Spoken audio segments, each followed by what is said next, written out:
ನಮಸ್ಕಾರ ವೀಕ್ಷಕರೇ, ಸೈಂಟಿಫಿಕ್ ಶಾಸ್ತ್ರ ಚಾನಲ್ಗೆ ಸ್ವಾಗತ.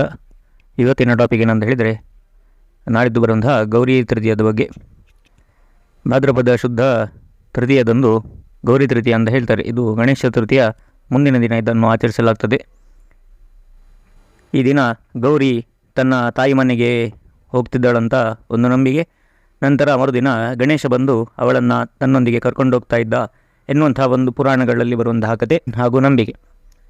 ಈ ದಿನ ಸ್ವರ್ಣಗೌರಿಯನ್ನು ಕುರಿತು ವ್ರತವನ್ನು ಮಾಡ್ತಾರೆ.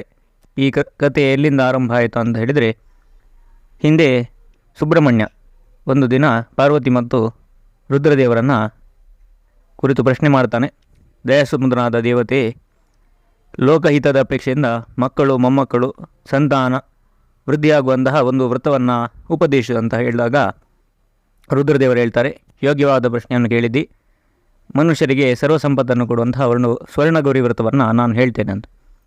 ಹಿಂದೆ ಸರಸ್ವತಿ ನದಿಯ ದಡದಲ್ಲಿ ವಿಮಲ ಎಂಬ ಒಂದು ಪಟ್ಟಣ ಇರ್ತದೆ. ಅಲ್ಲಿ ಚಂದ್ರಪ್ರಭಾ ಎಂಬಂಥ ಒಬ್ಬ ದೊರೆ ಇರ್ತಾನೆ. ಅವನಿಗೆ ಎರಡು ಕಣ್ಣುಗಳಂತೆ ಇಬ್ಬರು ಹೆಂಡತಿಯರು ಇರ್ತಾರೆ, ಮಹಾದೇವಿ ಮತ್ತು ಬಲ ಅಂತ ಇವ್ರದ್ದು ಹೆಸರು. ಅವರಿಬ್ಬರೇ ಆ ದೊರೆಗೆ ಮೊದಲ ಹೆಂಡತಿ ಅಂದರೆ ಮಹಾದೇವಿ ಅಂತ ಏನಿದ್ದಾಳೆ ಅವಳ ಮೇಲೆ ತುಂಬ ಪ್ರೀತಿ ಇರ್ತದೆ. ಒಂದಿನ ಆ ರಾಜ ಮೃಗಬೇಟೆಯಾಡಿ ಸುಸ್ತಾಗಿ ಬಾಯಾರಿಕೆಯಿಂದ ಒಂದು ಅಪೂರ್ವವಾದಂತಹ ಒಂದು ಕೆರೆ ಹತ್ರ ಬರ್ತಾನೆ. ಅಲ್ಲಿ ಸುಂದರವಾದ ಬಾತುಕೋಳಿ, ಕಮಲದ ಹೂ ಇತ್ಯಾದಿಗಳಿರ್ತದೆ. ಅದನ್ನೆಲ್ಲ ನೋಡಿ ಅವನು ವಿಸ್ಮಯನಾಗಿ ಅಲ್ಲಿ ನೀರು ಕುಡಿಯುವ ಅಂತ ಬರ್ತಾನೆ. ಅಲ್ಲಿ ನೀರು ಕುಡಿದು ಆಚೆ ನೋಡುವಾಗ ಅಲ್ಲಿ ಕೆಲವು ಮುತ್ತೈದೆಯರು ಒಂದು ವ್ರತವನ್ನು ಮಾಡ್ತಾ ಇರ್ತಾರೆ. ಏನು ಮಾಡ್ತಾ ಇದ್ದಾರೆ ನೋಡುವ ಅಂತ ಆ ರಾಜ ಅವರ ಬಳಿ ಹೋಗಿ ಕೇಳ್ತಾನೆ, ಹೇ ಮಹನೀಯರೇ, ನೀವು ಯಾವ ಒಂದು ವ್ರತವನ್ನು ಮಾಡ್ತಾ ಇದ್ದೀರಿ ಅಂತ. ಅದಕ್ಕೆ ಅವರು ಇದನ್ನು ಸ್ವರ್ಣಗೌರಿ ವ್ರತ ಅಂತ ಹೇಳ್ತಾರೆ. ಇದೊಂದು ಉತ್ತಮವಾದ ವ್ರತ, ಮನುಷ್ಯರಿಗೆ ಸರ್ವ ಸಂಪತ್ತು ಕೊಡುವಂತಹ ವ್ರತ, ನೀನು ಇದನ್ನು ಮಾಡು ಅಂತ ಅವರು ರಾಜನಿಗೆ ಹೇಳ್ತಾನೆ. ರಾಜ ಅವರೊಟ್ಟಿಗೆ ಕೂತ್ಕೊಂಡು ಈ ವ್ರತದ ವಿಧಿ ಹೇಗೆ, ಯಾವ ಶ್ರೇಷ್ಠ ಈ ವ್ರತವನ್ನು ಮಾಡತಕ್ಕದ್ದು ಅಂತ ಕೇಳಿದಾಗ ಶ್ರೀಯರು, ಇವತ್ತು ಭಾದ್ರಪದ ಶುಕ್ಲ ತಿಥಿಗೆ ಇವತ್ತೇ ಇದನ್ನು ವರ್ಷಂಪ್ರತಿ ಆಚರಣೆ ಮಾಡಬೇಕು. ಇದರಿಂದ 16 ವರ್ಷಗಳಲ್ಲಿ ಈ ವ್ರತವನ್ನು ಮಾಡಿದರೆ ಗೌರಿ ನಿಮಗೆ ಒಲಿದು ಸರ್ವ ಸಂಪತ್ತು ಸಕಲ ಐಶ್ವರ್ಯವನ್ನು ಕೊಡ್ತಾರೆ ಅಂತ ಹೇಳ್ತಾರೆ. ಇದನ್ನು ಹೇಗೆ ಪೂಜಿಸೋದು ಅಂತ ಕೇಳಿದಾಗ ಗೌರಿಯನ್ನು ಆವಾಹನೆ ಮಾಡಿ ಗೌರಿ ಸಹಿತ ರುದ್ರದೇವರನ್ನು ಕೂಡ ಆವಾಹನೆ ಮಾಡಬೇಕು. ಹಾಗೂ 16 ಗಂಟುಗಳ ಒಂದು ದಾರ ಏನಿದೆ, ಅರಸಿನ ದಾರ ಅಥವಾ ಕೆಲವು ಕಡೆ ಕೆಂಪು ಕಪ್ಪು ದಾರ ಮಿಶ್ರಿತವಾದ ದಾರದ ಒಂದು ಪೂಜೆಯನ್ನು ಮಾಡ್ತಾರೆ. ಅದನ್ನು ಪೂಜೆ ಮಾಡಿ ನಮೋ ನಮೋ ಎಂಬ ಒಂದು ಮಂತ್ರದಿಂದ ಪೂರ್ಣ ಫಲಪ್ರಾಪ್ತಿಗಾಗಿ ಪೂಜೆಯ ಬಳಿಕ ಅದನ್ನು ಬಲತೋಳಿಗೆ ಕಟ್ಟಬೇಕು. ಕೆಲವು ಕಡೆ ಈಗ ತಮ್ಮ ಮಂಗಳಸೂತ್ರಕ್ಕೆ ಕೂಡ ಕಟ್ತಾರೆ. ಹೀಗೆ ಆ ದೇವಿಗೆ ಷೋಡಶೋಪಚಾರ 16 ಉಪಚಾರಗಳ ಪೂಜೆಯನ್ನು ಮಾಡಿ ಆ ಕಲಶದಲ್ಲಿ ಆವಾಹಿಸಿ, ಇಲ್ಲದಿದ್ದರೆ ಕೆಲವು ಕಡೆ ತೆಂಗಿನಕಾಯಿಯಲ್ಲಿ ಆವಾಹನೆ ಮಾಡ್ತಾರೆ. ತೆಂಗಿನಕಾಯಿಗೆ ದೃಷ್ಟಿ ಎಲ್ಲ ಮಾಡಿ ಅರಸಿನ ಕುಂಕುಮ ಹಚ್ಚಿ ಅದರಲ್ಲಿ ದೇವಿಯನ್ನು ಗೌರಿ ದೇವಿಯನ್ನು ಆವಾಹನೆ ಮಾಡ್ತಾರೆ. ಬ್ರಾಹ್ಮಣರಿಗೆ ಹಾಗೂ ಸವಾಸಿಣಿಯರಿಗೆ ಸುವಾಸಿನಿಯನ್ನಿದ್ದಾರೆ ಮುತ್ತೈದೆಯರು, ಅವರಿಗೆ ತಾಂಬೂಲ ಅಂದರೆ ವೀಳ್ಯದೆಲೆ ಮತ್ತು ಒಂದು ಅದಕ್ಕೆ ಸುಪಾರಿ ಅಂತ ಹೇಳ್ತಾರೆ, ಅಡಿಕೆ ಅದು ಮತ್ತು ಅರಸಿನ ಕುಂಕುಮ ಮತ್ತು ಬಳೆ, ಕಜ್ಜಾಳ ಇತ್ಯಾದಿಗಳನ್ನು ಕೊಟ್ಟು ಒಂದು ಚಿಕ್ಕ ವಸ್ತ್ರವನ್ನು ಕೊಟ್ಟು ಅದರೊಂದಿಗೆ ಕಬ್ಬು, ಒಂದು ಬಾಳೆಹಣ್ಣು ಅಥವಾ ಯಾವುದಾದರೂ ಒಂದು ಫಲ ಅಂದರೆ ಫ್ರೂಟನ್ನು ಇಟ್ಟು ಅದನ್ನು 16 ಮುತ್ತೈದೆಯರಿಗೆ ದಾನ ಮಾಡೋದ್ರಿಂದ ಒಂದು ಶ್ರೇಷ್ಠವಾದಂತಹ ಸಂಪತ್ತನ್ನು ನಾವು 16 ವರ್ಷ ಮಾಡಿದಾಗ ಪಡೆಯಬಹುದು ಅಂತ ಒಂದು ಪುರಾಣದಲ್ಲಿ ಹೇಳಿದೆ. ಈ ಪುಣ್ಯಕರವಾದ ಕಥೆಯನ್ನು ಕೇಳಿ ಮನುಷ್ಯನು ಕೃತಾರ್ಥನಾಗ್ತಾನೆ. ಈ ವ್ರತ ಮಾಡುವನು ಆರಂಭದಲ್ಲಿ ಅಥವಾ ಮಧ್ಯದಲ್ಲಿ ಅಥವಾ ಕೊನೆಯಲ್ಲಿ ಇದನ್ನು ಉದ್ಯಾಪನೆ ಮಾಡುವುದು.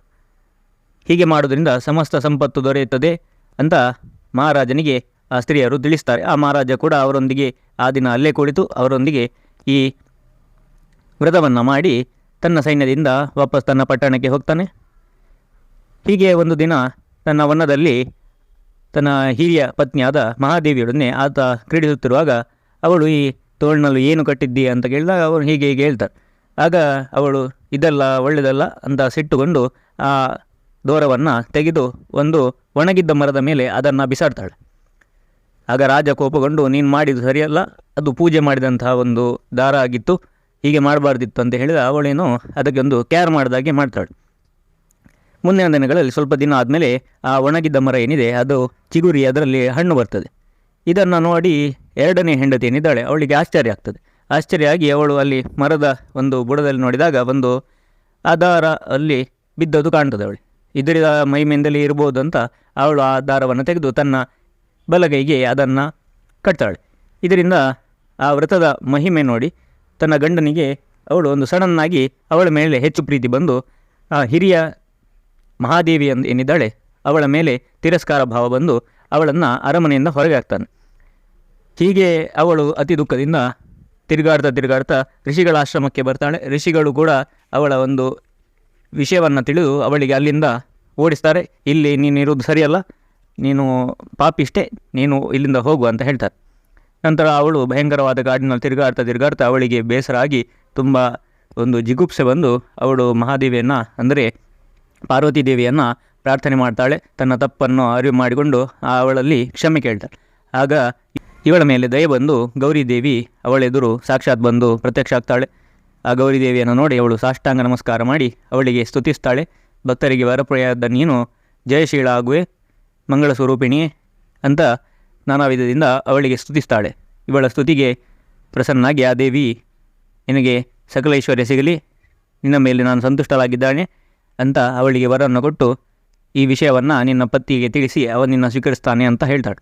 ಆಗ ರಾಜಪತ್ನಿಯು ವಾಪಸ್ ತನ್ನ ಅರಮನೆಗೆ ಬಂದು ಗಂಡನಿಗೆ ನಡೆದ ವೃತ್ತಾಂತ ತಿಳಿಸ್ತಾಳೆ. ನಂತರ ಗಂಡ ಖುಷಿಗೊಂಡು ಅವಳನ್ನು ಸ್ವೀಕರಿಸ್ತಾನೆ.